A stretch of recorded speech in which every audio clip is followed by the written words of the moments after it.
Coming up tonight on YCU News, the suspect who robbed the Claremont Savings Bank Tuesday morning remains at large.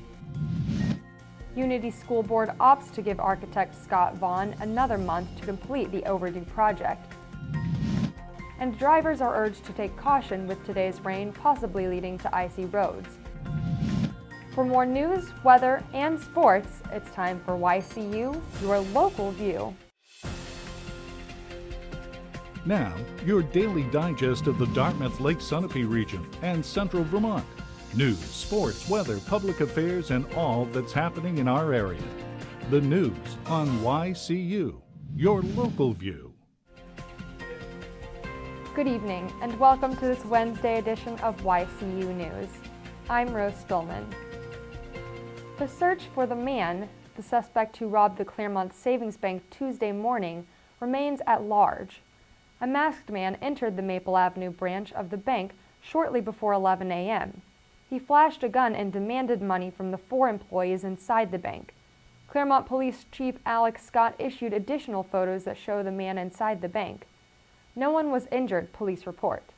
Scott asks the public to take note of the ring worn by the suspect. Police also are checking for possible links between 2 other Upper Valley Bank robberies. In October, a bank robbery of the One Credit Union on Charlestown Road in Claremont took place before noon. Earlier this month in Lebanon, the Hanover Street branch of Lake Sunapee Bank was also held up by a masked man with a gun. Anyone with any information about the robbery, the 3rd bank robbery in the Upper Valley in the past 2 months, is asked to call Claremont Police at 603-542-9538. School District Superintendent Middleton McGoodwin says it is time for Unity School Building architect Scott Vaughn to let someone else finish the job. Yet the Unity School Board opted instead to give Vaughn another month to complete the overdue project.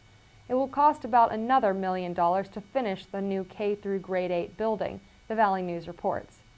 It has been a year since the Unity School Board learned that the building needed another $350,000 of work.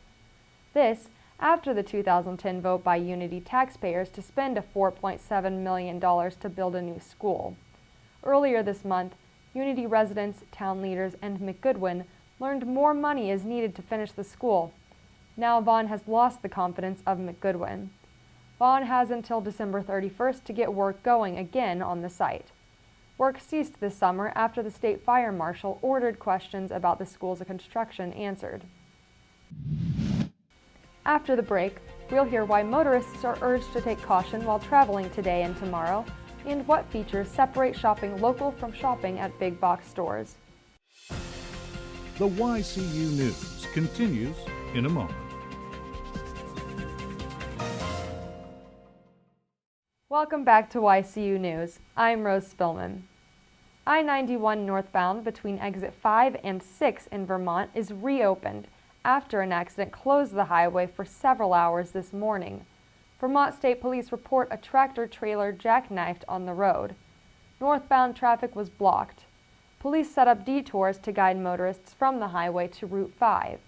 There is no word yet regarding any injuries to the driver or more details on the accident. Motorists traveling today and tomorrow for the Thanksgiving holiday are asked to leave extra time. The rain today could become ice as temperatures dip this evening. Many people are finishing food shopping for Thanksgiving, including stopping by Beaver Pond Farm stand in Newport or making restaurant reservations. Sometimes, going to a restaurant such as the Inn at Pleasant Lake is the best way for everyone, including the person who usually cooks at home, to enjoy the day. Today, we visit this New London eatery. Hi, I'm Chef Brian McKenzie. I'm the chef owner of the Inn at Pleasant Lake, New London. We're just kind of going over a quick little how-to on dealing with turkeys going into Thanksgiving. It's always been a thing with cooking turkey is how to maintain the most moisture and with regards to making it palatable and wonderful for the table. We've developed a technique at the inn where we actually break the turkey down into parts. We'll take the legs and thighs off and then separately season them and sear them and cook them in the oven. So what that does is just keeps that in a different area. So we're working on that.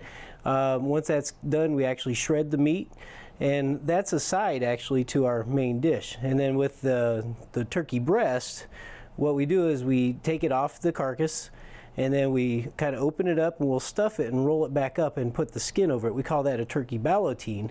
And what that does is gives you a lot of control when you're cooking the turkey. So you can actually temp it. You can cook the little, it looks like a loaf, and you'll cook it to an internal temperature of 150 to 155 degrees.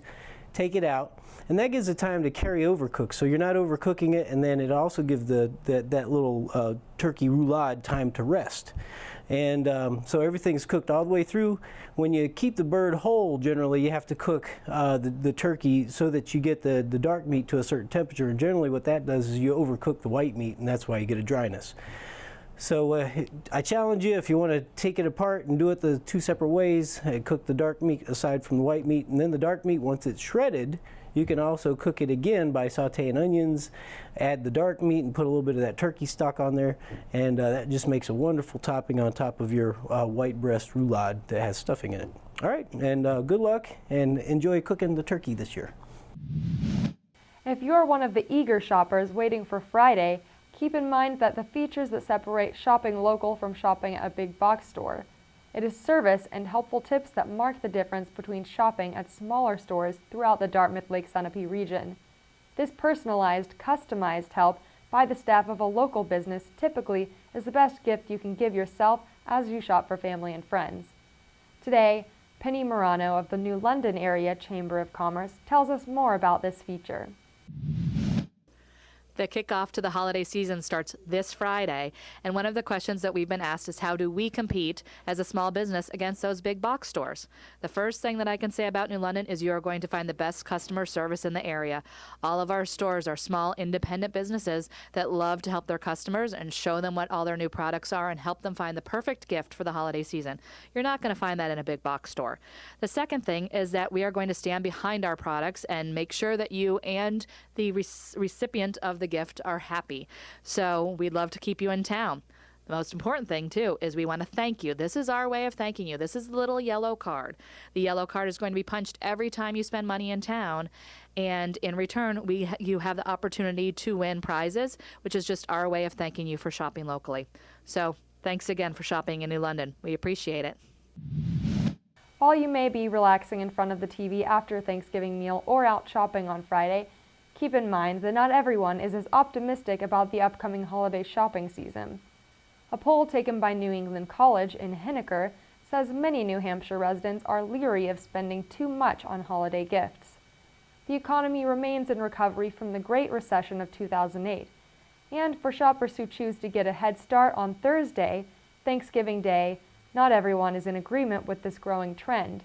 Of 675 people surveyed, 43% expect the economy will improve, compared to 38% who do not. 19% of that total group are unsure how the job market and economy will perform. Welcome back to YCU News. I'm Rose Spillman. Now Matt McDonald will have a look at our weather for the next 5 days, and she'll take a look at some local high school sports.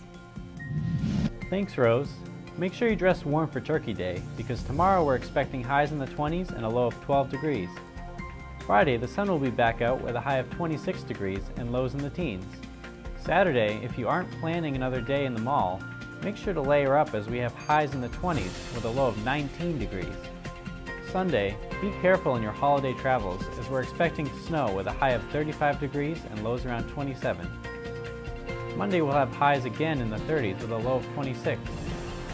If you're looking for some family fun before or after tomorrow's feast, head over to the Thanksgiving Family Skate in White River Junction from 1:30 to 3 p.m. in the Wendell Barwood Arena. Let's now take a look at local high school sports.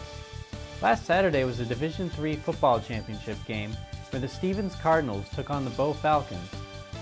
Bow defeated Stevens 20-6, making Bow win the championship title. Let's look at some scoring highlights from this game. At 7 minutes and 30 seconds into the first quarter, number 35 Gavin LaCourciere of the Falcons scores a short touchdown, making the score 6-0. Travis Reynolds makes the kick afterwards, bringing the score to 7-0. In the second quarter, Bow scores another short touchdown run. This brings Bow to 14-0. The third quarter had a similar touchdown by Bo once again, which created a 20-0 lead against Stevens. Gavin LaCourciere scored this final touchdown for Bo. At the beginning of the fourth quarter, Stevens scored its only touchdown. This brought the game to its final score of 20-6, with Bo taking home the victory. Thank you for joining us for this Wednesday edition of YCU News. Don't forget to like us on Facebook and follow us on Twitter. And you can watch our programs anytime online at www.ycunow.com. I'm Rose Spillman for YCU, your local view. Good night.